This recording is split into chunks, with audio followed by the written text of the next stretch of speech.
اللہ اللہ اللہ اللہ اللہ اللہ اللہ۔ السلام علیکم ورحمۃ اللہ وبرکاتہ۔ الحمدللہ رب العالمین، اللہم صلی علی محمد۔ میرے معزز سامعین کرام، آپ کے سامنے سورہ بقرہ کی آیت نمبر 66 پڑھوں گی۔ فَجَعَلْنَاهَا نَكَالًا لِمَا بَيْنَ يَدَيْهَا وَمَا خَلْفَهَا وَمَوْعِظَةً لِّلْمُتَّقِينَ۔ مختصر حمد و ثنا کے بعد آپ کے سامنے اس آیت کا سادہ ترجمہ رکھتی ہوں۔ فَجَعَلْنَاهَا نَكَالًا لِمَا، پھر ہم نے اس واقعے کو ان لوگوں کے لیے عبرت بنا دیا، بَيْنَ يَدَيْهَا، جو لوگ اس وقت موجود تھے، وَمَا خَلْفَهَا، اور جو ان کے لیے بھی جو ان کے بعد آئیں گے، وَمَوْعِظَةً لِّلْمُتَّقِينَ، اور اس واقعے کو ڈرنے والوں کے لیے نصیحت بنا دیا۔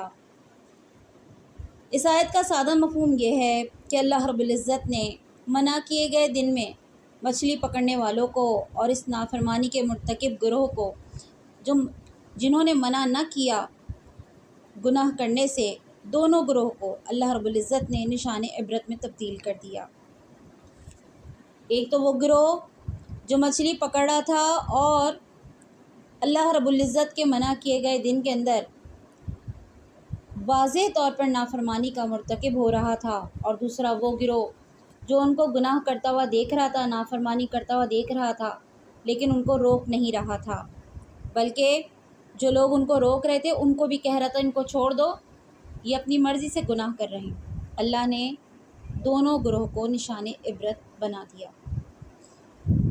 یہ دونوں گروہ اپنے سامنے موجود افراد کے لیے اور باقی دنیا میں آنے والی افراد کے لیے سامان نصیحت بن گئے۔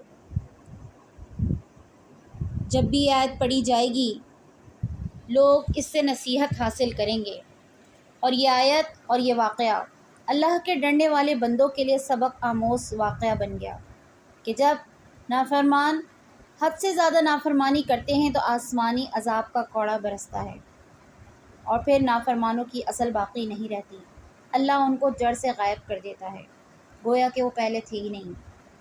اور اللہ کے بندے وَمَوْعِظَةً لِّلْمُتَّقِينَ، اللہ کہتا ہے یہاں پر اللہ کے بندے اس واقعے سے، اس عذاب کو پڑھ کر، اس عذاب کو اپنے سامنے دیکھ کر اللہ کے بندے کیا کرتے ہیں؟ نصیحت کو حاصل کرتے ہیں، اللہ تبارک و تعالیٰ سے جڑ جاتے ہیں اور سیدھے راستے پر ڈٹ جاتے ہیں اور اللہ کے راستے پر استقامت کو اختیار کرتے ہیں۔